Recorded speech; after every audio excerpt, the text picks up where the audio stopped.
सभी का बहुत बहुत धन्यवाद कि आज मुझे मौका मिला इस ऐतिहासिक प्रांगण में आने का। ये कांग्रेस पार्टी का एक ऐतिहासिक कार्यालय है जिससे महात्मा गांधी से लेकर इंदिरा गांधी जी की सभी यादें जुड़ी रही। माँ पूरण देवी के मंदिर के नाम पर, माँ के नाम पर ही पूर्णिया नाम आया। तो सबसे पहले हम कांग्रेस पार्टी की तरफ से माँ पूरण देवी, माँ कामाख्या देवी का भी काफ़ी प्रसिद्ध स्थान है यहाँ, और कालीबाड़ी स्थान भी नदी के किनारे है। यहाँ के तमाम जो बाकी देवी देवता हैं उन सभी को, यहाँ के जितने स्वतंत्रता सेनानी रहे उनको, जो भी यहाँ के आज तक वीर सपूत शहीद हुए उनको, सभी को हम कांग्रेस पार्टी की तरफ से नमन करते हैं, सर झुकाकर माथा टेकते हैं। ये भूमि बड़ी क्रांतिकारी भूमि रही है। बड़े बड़े कवि रेणु साहब, फणीश्वर रेणु साहब भी यहीं से रहे, सुधांशु साहब रहे यहाँ से, और बड़े बड़े पॉलिटिशियन भी, भोला पासवान शास्त्री जी यहाँ से रहे, और तमाम बड़े लोग यहाँ से निकल कर गए और बिहार का नाम रोशन किया। साथियों, चुनाव की बेला है। आप सभी का बहुत बहुत धन्यवाद कि आप लोग कीमती समय निकालकर इस कांग्रेस की प्रेस वार्ता में यहाँ पर उपस्थित हुए। आज पता चला जब एयरपोर्ट से आए, एयरपोर्ट इंदिरा गांधी जी ने कभी पूरी लैंड एक्वायर करके डिफेंस को दिया था, और आरुचि एयरपोर्ट पे आने का सौभाग्य हमें प्राप्त हुआ। आते हुए पता चला कि अमित शाह जी भी यहाँ पर आ चुके हैं इस शहर के अंदर। उनका रोड शो है और पूरी व्यवस्था देखने आ रहे हैं। व्यवस्था में बड़ा विश्वास है उनका। इलेक्शन कमीशन से लेकर सारी व्यवस्थाएं देखनी होती हैं। सुना है सारे तार वार भी तोड़ दिए हैं सड़कों के, और बड़ी सफाई वफाई हुई है। 20 साल से याद नहीं आया कि पूर्णिया में क्या काम होना चाहिए, लेकिन आज बादशाह सलामत आ रहे हैं छोटे वाले, तो स्वाभाविक है कि पूर्णिया के अंदर काफ़ी कुछ चल रहा है। अमित शाह जी क्योंकि देश के गृह मंत्री हैं, आज इस प्रेस वार्ता के माध्यम से हम सीधे सीधे उनसे सवाल पूछना चाहेंगे। पहला सवाल, अमित शाह जी, आपका एक बहुत प्रिय शब्द है घुसपैठिया। कितने घुसपैठिए आपने बांग्लादेश में, बर्मा में, नेपाल में, जहां से भी आते हैं, पिछले 11 साल की सरकार में अमित शाह जी आपने कितने घुसपैठिए भारत से बाहर भेजे? पहला सवाल हमारा सीधा। और ये क्या होता है कि जिस भी राज्य में चुनाव होता है घुसपैठिया करने लगते हैं आप, राज्य का चुनाव समाप्त हो जाता है, फिर इस शब्द को आप दूसरे राज्य में लेकर चले जाते हैं। झारखंड में थे तो घुसपैठिए झारखंड में आ गए थे, वो झूठे हेमंत विश्व शर्मा को भी साथ लेकर चले गए थे। फिर उसके बाद दिल्ली का चुनाव था तो सारे घुसपैठिए अमित शाह जी के पीछे पीछे पल्लू पकड़ के वहाँ दिल्ली में घुस गए थे।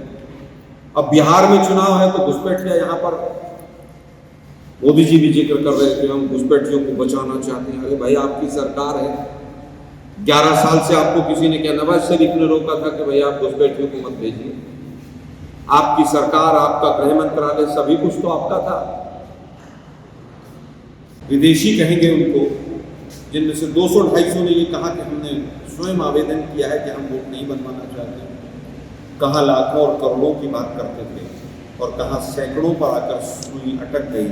हमारा सीधा सवाल कि जब सैकड़ों ही की तादाद थी बिहार के अंदर आपके SIR के अनुसार, तो उनको आज तक वापस क्यों नहीं भेजा? पहला सवाल। दूसरा सवाल हमारा, अमित शाह जी आप देश के गृह मंत्री हैं, NCRB के आंकड़े तो आपके अधिकारी आपको कभी कभार बता ही देते होंगे। वैसे तो आप सारा दिन हिंदू मुसलमान करने में और भारत पाकिस्तान करने में लगे रहते हैं, लेकिन कभी कभार तो आंकड़े बताए ही जाते होंगे आपके अधिकारी, कुछ तो बताते ही होंगे आपको। NCRB के आंकड़ों में बिहार उत्तर प्रदेश के बाद दूसरा नंबर है तमाम जघन्य अपराधों, ज्यादातर जघन्य अपराधों। अब बात करते जंगल राज। बिहार जहां पर आपकी लगभग 20 साल से सरकार है, आप अलायंस पार्टनर हैं, वहां पर हर हफ्ते 1 दर्जन से ज्यादा मर्डर है, हर हफ्ते 1 दर्जन से ज्यादा रेप है, हर हफ्ते 1 दर्जन से ज्यादा किडनैपिंग है। और आप बिल्कुल निर्लज्ज होकर ये कहते हैं, मोकामा वाली घटना पर जब एक पत्रकार महोदय ने सवाल पूछा कि वहां पर इस तरह से हत्या हुई है, सरेआम गोली मार दी गई है, तो आप कहते हैं कि ऐसी छोटी मोटी घटनाएं तो होती रहती हैं। क्या देश के गृह मंत्री को हत्या छोटी मोटी घटना नजर आती है? दुर्भाग्य देश का है कि स्वयं जो लोग थानों की, कोर्ट कचहरी की और जेलों के चक्कर काटते रहे हों, वो आज देश के गृह मंत्री हैं। ये उनका नहीं, हमारे देश का दुर्भाग्य है कि कोर्ट ने, न्यायालय ने जिनको बड़ी बार किया हो, उनको स्वाभाविक है कि हत्या जो है वो छोटी मोटी घटना ही नजर आएगी।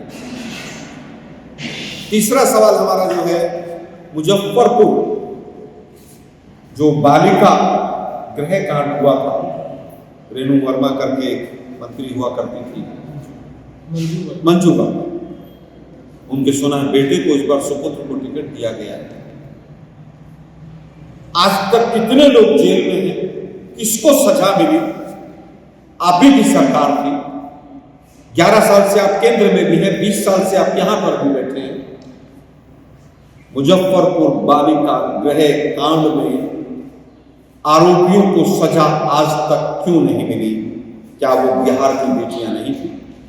क्या वो बिहार की बच्चियां नहीं थी? सीधे सीधे सवाल हम अमित शाह जी से पूछना चाहते हैं। आप रोड शो किस मुंह से यहां पर करने आए? बिहार पुलिस रिफॉर्म्स के लिए आपने क्या दिया? बिहार के नौजवानों के रोजगार के लिए आपने क्या दिया आपके मंत्रालय ने? बिहार से पलायन रुके अमित शाह जी, इस सरकार ने और केंद्र की सरकार ने कौन से कदम उठाए? दुर्भाग्य ये है, जब भी आते हैं नए जोड़कर नए नए भाषण देकर अब चले जाते हैं। हिंदू मुसलमान करते हैं, भारत पाकिस्तान करते हैं, धारा 370 की बात, इसकी बात, उसकी बात। आप बिहार की बात क्यों नहीं करते? आप बिहार के नौजवानों की बात क्यों नहीं करते?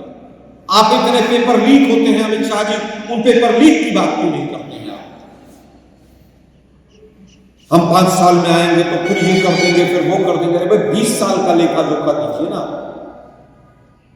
वो जूट का कारखाना जो कांग्रेस के समय में लगा था, अभी तक वो दोबारा से चालू क्यों नहीं हुआ? उसके ऊपर उत्तर दीजिए ना। आप सीधा सीधा ये बताइए ना कि किस तरह से चीनी मिल की बात की थी, क्या चीनी मिल चालू हो गई? हमने तो एक बनमनखी में जो चीनी मिल थी वो शुरू की थी, वो भी बंद पड़ी थी। जूट का कारखाना भी बंद पड़ा हुआ। यहाँ के जो हॉस्पिटल है, अमित शाह जी जब आप यहाँ पर आएंगे और रोड शो करेंगे तो धीरे से अपने काफिले को एक बार हॉस्पिटल भी ले जाइए। कितने डॉक्टर्स वहां पर है पता कर लीजिए, कितने पैरामिलिट्री के स्टाफ वहां पर गायब है उसको भी पता कर लीजिए। MRI CT स्कैन की मशीन को एक बार चलवा के देख लीजिएगा अगर आपको तो। हमारे कांग्रेस के जिला अध्यक्ष महोदय ने बताया कि मैक्सिमम मशीनें या तो है नहीं या खराब पड़ी।